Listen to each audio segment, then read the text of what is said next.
नमस्कार। शाम 6 बजे बड़ी खबर में सियासी हलचल। आज प्रणब मुखर्जी ने प्रधानमंत्री डॉक्टर मनमोहन सिंह को इस्तीफा दे दिया है, सरकार को अलविदा कह दिया है। प्रणब मुखर्जी ने तो जाते जाते कह दिया कि एक लंबा रास्ता उन्होंने तय किया।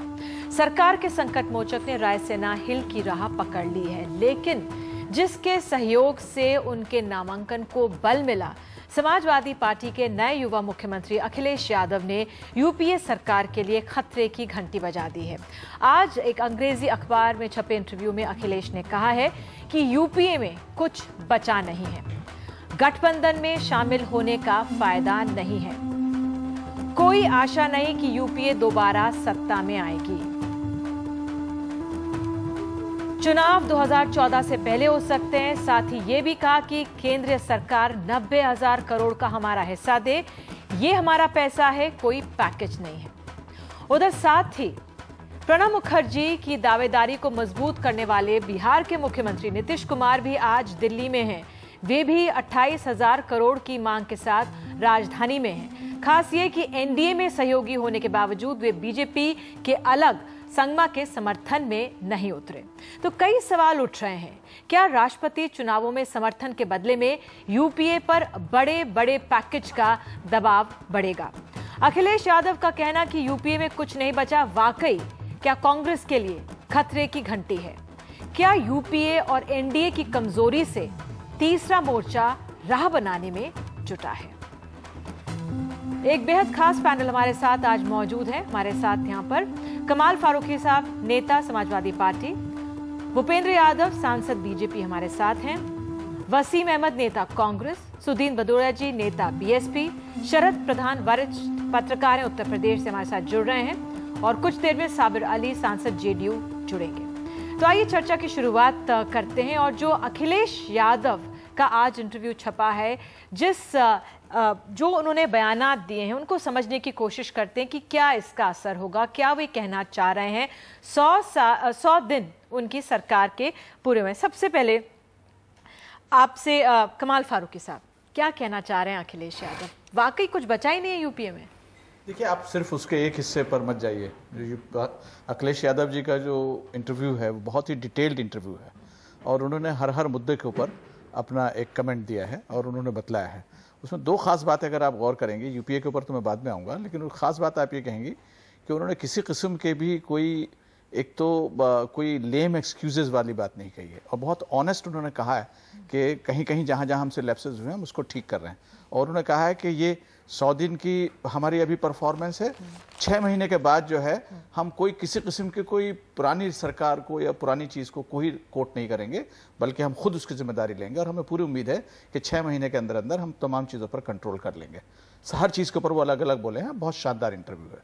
जहाँ तक यूपीए 2 के ताल्लुक से उनका कमेंट है, उन्होंने कहा है, और वो बिल्कुल एक प्रैक्टिकल बात बतलाई है कि यूपी की जो हुकूमत है, यूपी के जो कांग्रेस की हालत रही है, यूपीए की जो हालत रही है, और अभी भी जिस तरह से हालात चल रहे हैं, तो ऐसा लग नहीं रहा है कि यूपीए फिर दोबारा। आपको लगता है ये प्रैक्टिकल बात है, कह देना कि उसमें कुछ है ही नहीं, उसमें शामिल होने का फायदा ही नहीं है? नहीं, तो ये तो अपनी हमारी, देखिए आप बिल्कुल शुरू से देखिए कि हम शामिल होने की बात, हालांकि मीडिया में और तमाम लोग उस बात को बहुत चर्चा में रखे हैं, लेकिन ना हमारे नेताजी और ना चीफ मिनिस्टर साहब ने कभी भी इस किस्म का कोई इंडिकेशन दिया है कि हम कभी भी we are going to be a part of UPA. हम दोबारा सत्ता में नहीं आएगी। हाँ, दोबारा ये कैलकुलेशंस हैं, हमारा अपना एस्टिमेशन है, और ये हमारा एस्टिमेशन कोई ऐसा नहीं है कि हवा के अंदर है। हमने देखा है, और उन्होंने उसका रीजन भी दिया है। ऐसी बात नहीं है कि उन्होंने हवा में बात, उन्होंने कहा है कि आंध्र प्रदेश में हाल देख लीजिए क्या हो रहा है। अगर आपको लगता है कि यूपीए सत्ता में नहीं आएगी, बिल्कुल प्रैक्टिकल बात वो कर रहे हैं, तो क्यों समर्थन? नहीं, तो क्यों समर्थन? देखिए समर्थन, हाँ, उसके लिए भी बता दिया। अगर आप इंटरव्यू को गौर से पढ़िएगा तो उसमें उसका भी जवाब दे दिया कि हम यूपीए को जो सपोर्ट कर रहे हैं, बेसिकली हम फासिस्ट फोर्सेस को, बीजेपी को हम सत्ता में आने से रोक रहे हैं। अदरवाइज मतलब कि 2014 से भी पहले इलेक्शन हो सकता है, और ये हमारी बिल्कुल एक ओपन स्टेटमेंट है। कांग्रेस के एक नेता ने क्या यहाँ पे वसीम साहब कैसे देख रहे हैं आप अखिलेश यादव ने जो यूपीए के लिए कहा है? देखिए, अखिलेश यादव एक नौजवान चीफ मिनिस्टर हैं, और उस इंटरव्यू में अपना उन्होंने कोई इंटरव्यू देते वक्त जाहिर है जितना वो कह सकते तो उन्होंने कहा है, लेकिन मैच्योरिटी उसमें कहीं नहीं आती। मैं इस कोलिशन पॉलिटिक्स से आज से नहीं, 89 ऑनवर्ड वाकिफ़ हूँ। 96 के कोलिशन में मैं खुद उसका एक हिस्सा था। मैं बड़ा हैरान हूं कि 96 का कोलिशन जिसके न्यूक्लियस एक वीपी सिंह साहब थे, आज इस मुल्क में कोई न्यूक्लियस लीडर ही नहीं है। तो थर्ड फोर्स, और कौन सा सेकंड फोर्स और थर्ड फोर्स? देखिए, यूपीए एक सेकुलर ग्रुप है। पहले तो यूपीए की बात कीजिए। मैं अब वही मैं उसी पे आना चाहता हूं। क्या कुछ नहीं बचा यूपीए में? यूपीए में सब कुछ बचा है। अगर न बचा होता आज, तो नीतीश कुमार जी भी यूपीए के कैंडिडेट, चाहे वो पिनाब जी को ही सपोर्ट क्यों ना कर रहे हों, आज बता रहा हूं, अगर यूपी में कुछ न बचा होता तो शरद यादव साहब, आज जो नॉमिनेशन पेपर भरा गया है आज, उसमें शरद यादव जी ने उसको प्रपोज किया है। तो इससे आप समझ लीजिए कि यूपीए कितना मजबूत खड़ा है। और सब में फूट आ गई, एनडीए में फूट है, ठीक है, सब में फूट है। और अगर यूपीए मजबूत नहीं होता, नहीं, बिल्कुल नहीं है। अगर ममता बनर्जी तो साथ हैं, ममता बनर्जी को अगर अलग होना होता, अलग हो चुकी होती। मुलायम सिंह जी और ममता बनर्जी दोनों 1 मिनट एक साथ आए थे।